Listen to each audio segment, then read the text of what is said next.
Halo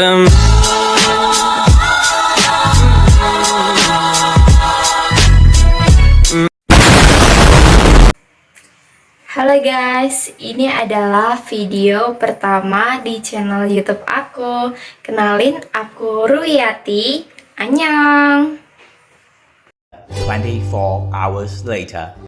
Oke, kembali lagi di video aku yang kemarin aku kan udah nyapa-nyapa ya. Jadi hari ini aku mau lanjutin sih kenapa kok aku bikin video ini, tujuannya buat apa. Namun sebelum itu aku ucapin dulu salam Rahayu.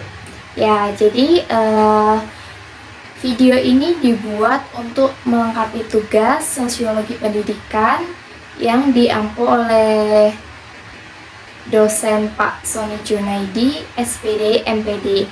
Nah, di sini aku akan ngejelasin apa itu sih materi hubungan masyarakat dan juga sekolah.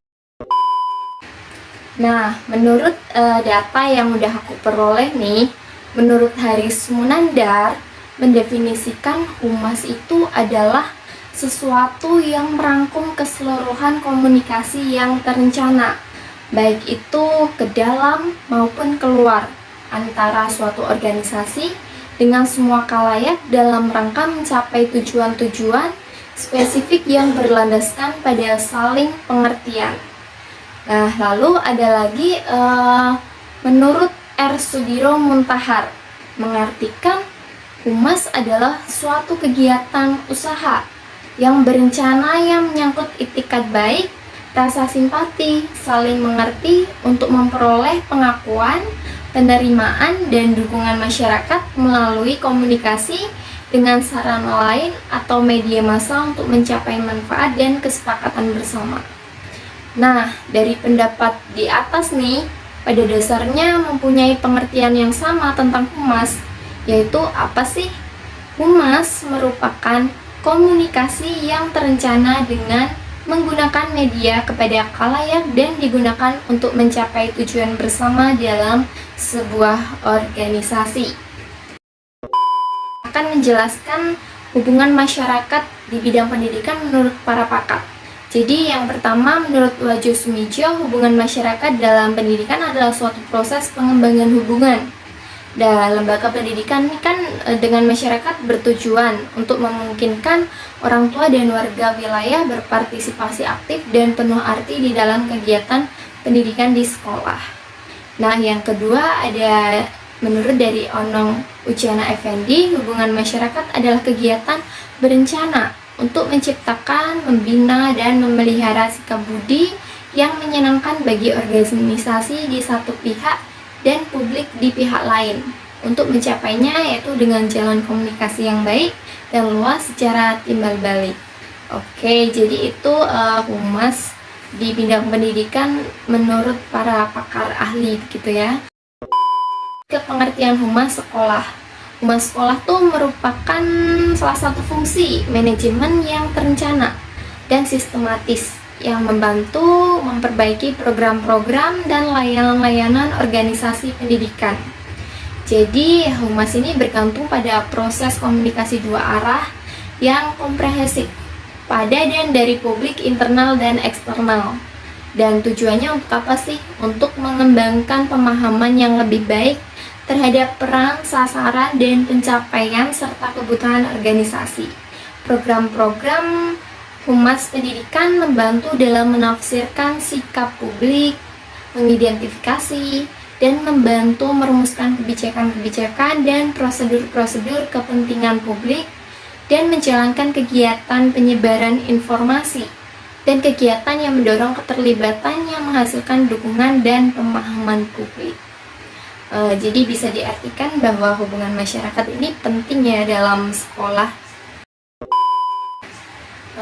Lalu untuk tujuan humas sendiri itu untuk apa sih? Tujuan humas adalah sebagai berikut. Yang pertama, terciptanya saling pengertian. Yang kedua, menjaga dan membentuk saling percaya.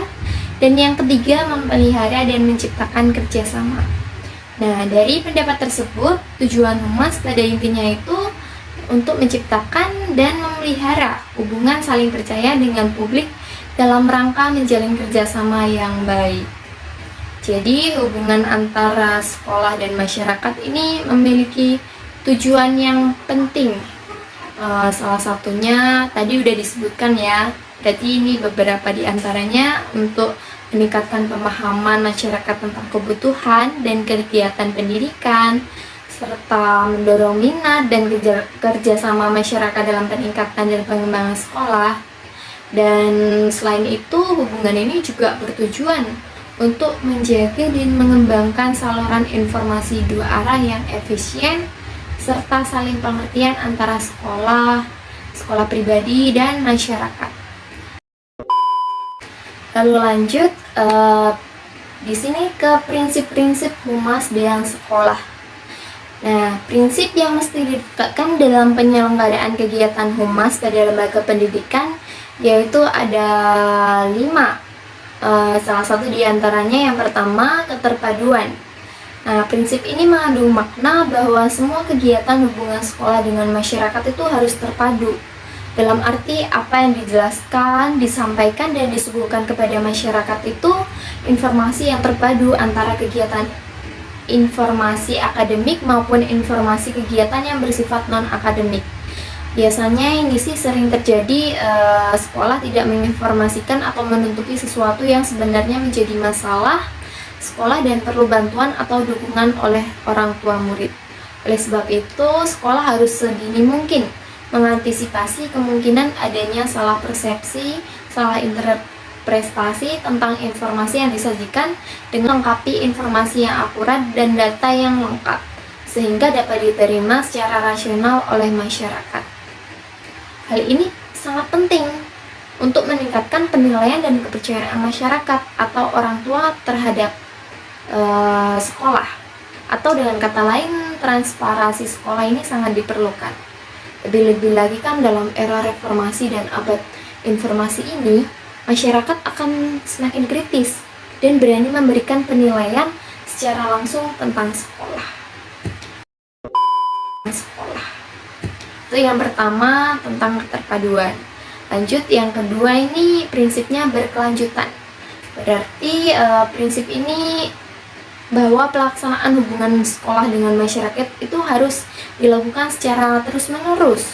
Jadi pelaksanaan hubungan sekolah dengan masyarakat tidak hanya dilakukan secara insidental atau sewaktu-waktu saja. Misalnya satu kali dalam 1 tahun atau sekali dalam semester, hanya dilakukan oleh sekolah pada saat akan meminta bantuan keuangan kepada orang tua atau masyarakat.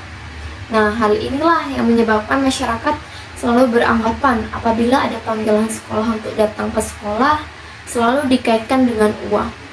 Akibatnya mereka cenderung untuk tidak menghadiri atau sekedar mewakilkan kepada orang lain untuk menghadiri undangan sekolah. Apabila ini terkondisi, maka sekolah akan sulit dong mendapat dukungan yang kuat dari semua orang tua, murid, dan masyarakat.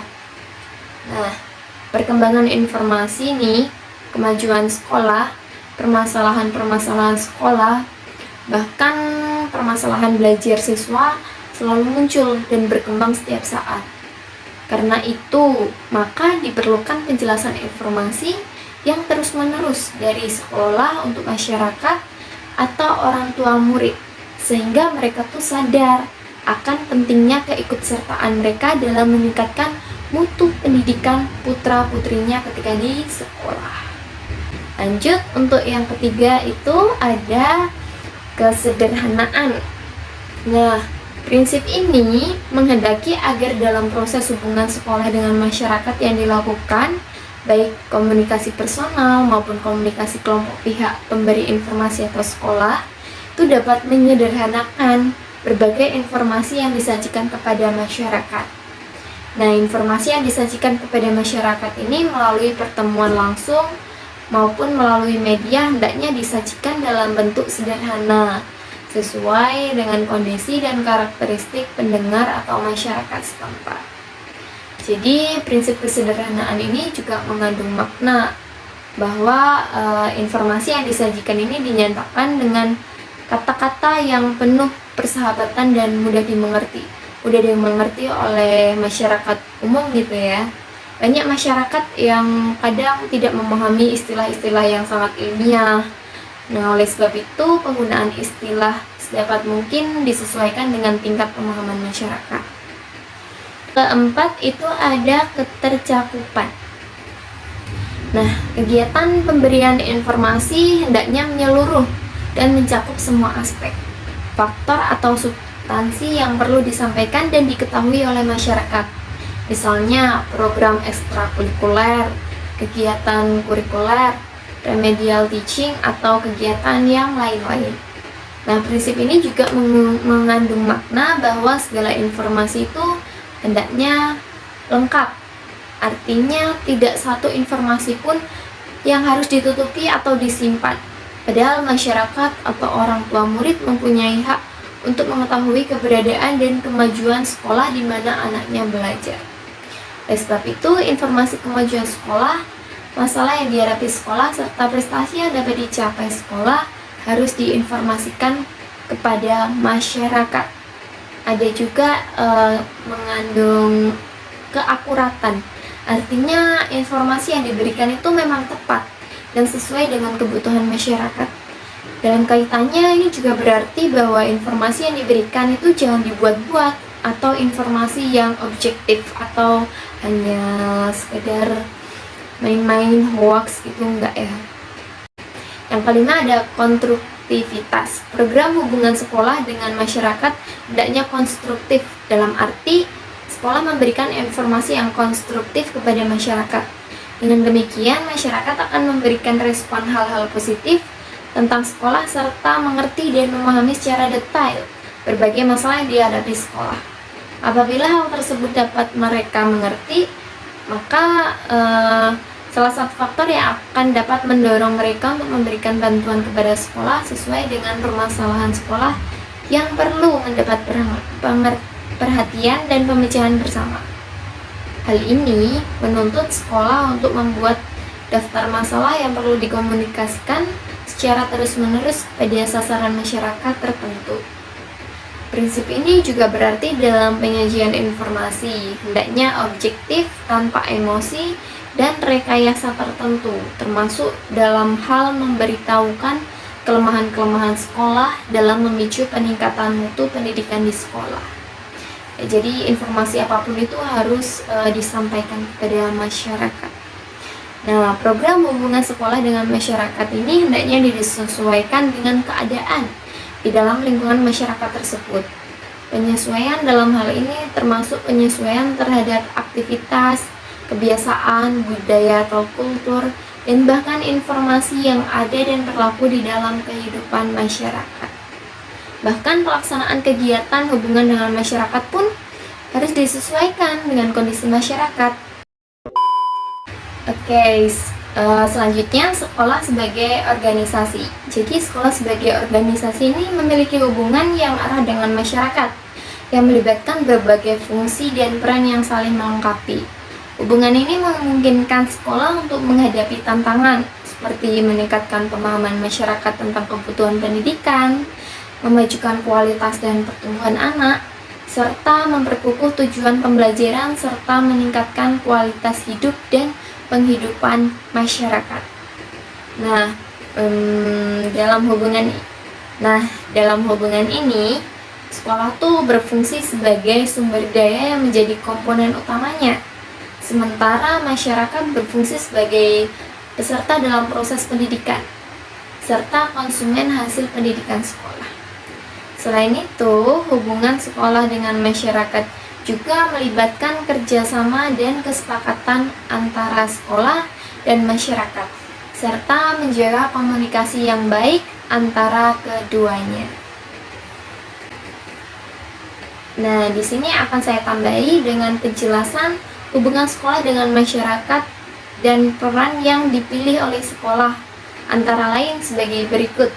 Yang pertama, menjelaskan pengertian masyarakat tentang semua aspek pelaksanaan program pendidikan di sekolah.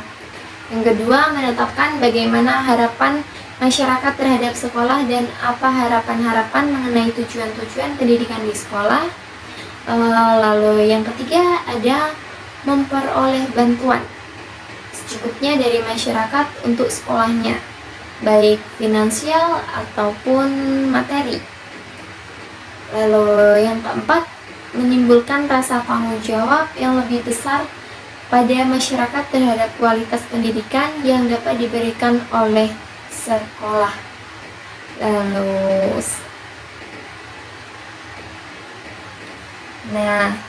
Dalam hal ini, manajemen hubungan sekolah menempati tempat penting dalam hubungan masyarakat, karena sekolah dan masyarakat ini saling membutuhkan satu sama lain untuk mencapai tujuan pendidikan dan meningkatkan kualitas hidup serta penghidupan masyarakat. Baik, terima kasih. Cukup sekian presentasi saya pada video kali ini. Untuk kurang dan lebihnya mohon maaf. Burung camar, burung kedasi. Cukup sekian dan terima kasih. Bye-bye. Annyeong. Salam Rahayu.